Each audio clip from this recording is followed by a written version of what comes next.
So, after looking what those juicy couture sweatpants are, we've decided what we want for Christmas this year. Well, next year, I guess, now. A Jewish girl in tracksuits? Yeah, this works for me. So, if anyone not racist out there on YouTube is listening, I don't even... Wait, non-racist people on YouTube? There you go. Alright, so... Keep reading, I'm going to keep drinking. This is terrible. This is worse than my Immortal. No, I take that back. Yeah. Honey, I told you we're going to the Cullimans for Hanukkah dinner. She explained. You hadn't said a damn thing about this. I huffed up the steps and threw on a skirt, a sweater, and ballet flats. She never told me shit. I mean, a whole night with Edward. Ugh. Cullimans and their Hanukkah dinner. Well, Hanukkah dinner's a thing? Yeah, we had one here. Okay. I just thought it was sort of spread out across the 8. I thought it might be, rather than a Hanukkah dinner, it might be... Maybe I ate Hanukkahs. I know, we had one. We didn't have menorah, so we put our candles in a piece of bread. It was terrific. And not at all racist. We arrived at the Cullimans' large house 20 minutes later. Edward's dad, Carlisle, was a doctor. Jewish doctors? Never! And his mum, Esme, was an interior designer. Are they the names in the... Yeah, Carlisle and Esme. Right. They were well off. Not like, fuck you money, but not like us where I was going to be up in my eyeballs in student loans. Wait, I mean there's something that Bella isn't perfect at? Moaning.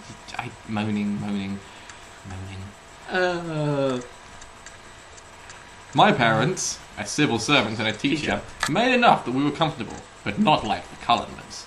Esme Cullinan opened the door and greeted us. She called out to Edward to take our coats, then led us into the living where Dr. Cullinan sat. Edward returned? Where had he gone? Where had he been? Yeah. Oh well, and Esme started... Oh no, Edward to take our coats. But so he didn't actually turn up, she just called him. I think I'm meant to infer that he... I infer nothing. Edward returned and Esme started pouring wine for all of us, including Edward and me.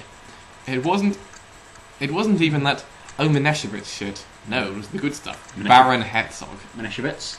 Really. Imagine, like, sugar syrup with grape juice. Like kosher wine. Wow, that doesn't sound nice. It's terrible. One of the better kosher wines. Ollie, it's called Baron Herzog. Not like Lord Herzog. Sir, it's Baron Herzog. One of the better kosher wines. Yes, but it's got a title. It's like one of the less racist Judeans. The adults started talking about something boring. Synagogue gossip. Synagogue gossip. So I picked up my glass. I poured that sucker back, and wouldn't you know, Esme poured me some more. Renee looked at my dad, who shrugged. They were cool with it. Not like I was working. Who's Renee? Renee is the mum. Wait, no. Good point. Isn't it? No, Renee is her mother. That's it. Oh, okay. And Esme is Edward's mother. I get these confused because their daughter then goes on to be called Renesmee. And the 20-year-old falls in love with her. Well, not until she's 15, except she's 2. I thought he imprinted himself upon her. He did, but then she magically ages to 15. And he, I think, is also... I think he's 16, and she's 15. Yeah, but if it's 2 ages past... If 2 years pass in real time, that means he's... I mean, if they're a sort of high school age, he'd have to be 16, 17, well, plus thinking, 2 years. She starts out as 16, and I think she's... No, she starts at 17. She's 18 at the end of the last book, so actually only 1 year has passed in the whole time. And he starts out 15, so I guess he's 16 and the little girl who is in fact about 1, but looks like she's 15, so that's okay. So the story take from that, it's okay if she looks over age. She doesn't even look over age, she looks 15. It's underage even by UK law. But what is it? There is very little actual Twilight in here so far. I mean, obviously, this woman has attorneys at her beck and call, so we can't say much about the Twilight content of this story, but it seems to be mostly... Well, bear in mind, we're on like 6 paragraphs in because we've been bitching about it so much. Good point. Okay, so I first noticed it when I was home for Thanksgiving. They've been much more relaxed. It grossed me out to think about it, but I think the sexing for them was better with me out of the house. What?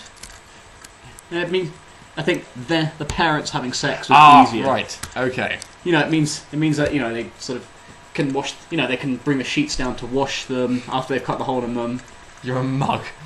It showed in their relationship and their lack of concern for my well-being.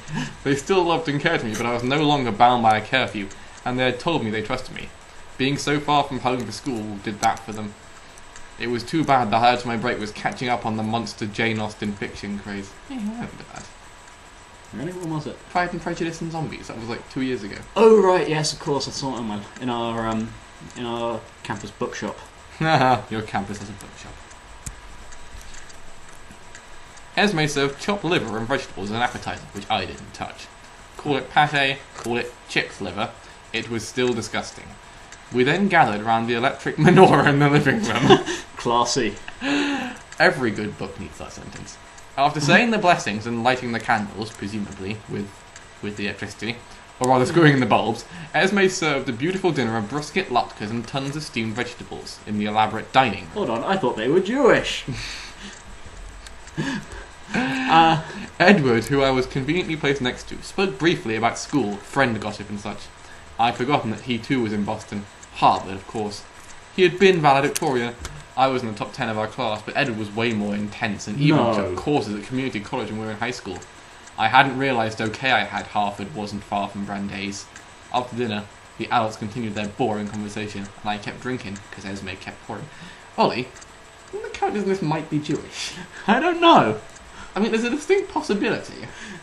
Edward, why don't you and Bella go play some dreidel?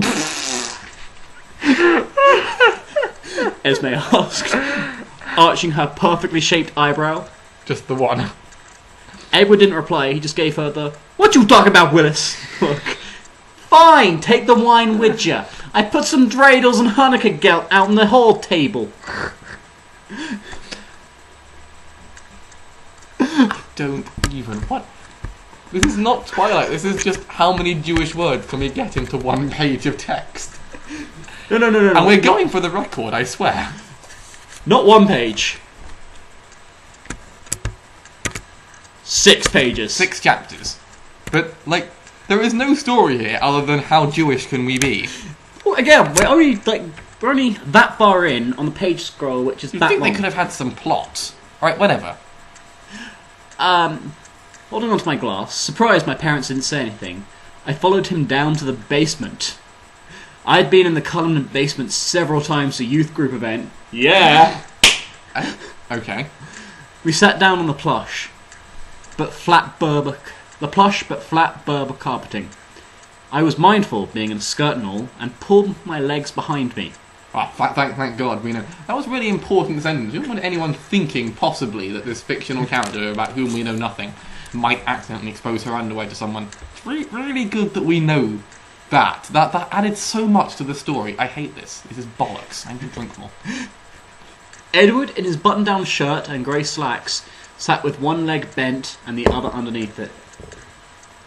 This is...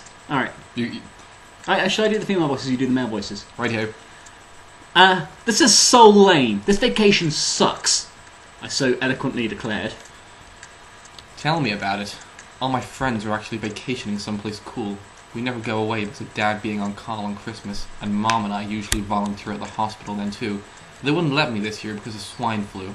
So what are you majoring in anyways? Everyone keeps asking me this. I should get a t-shirt made. I'm undecided. Don't judge me. It's not a bad thing. Who at 18 knows what they want to do for the rest of their life? So, are we going to play this? I asked, picking up one of the dreidels. So, we're going to play this? We might have to... Right, yeah, we're gonna have to leave it here. I'm gonna need to drink more. Because it's just gonna get more and more Jewish. And Ollie's gonna get more and more racist. And I am not racist, I have a Jewish friend. you're an idiot! We will be right back after these messages.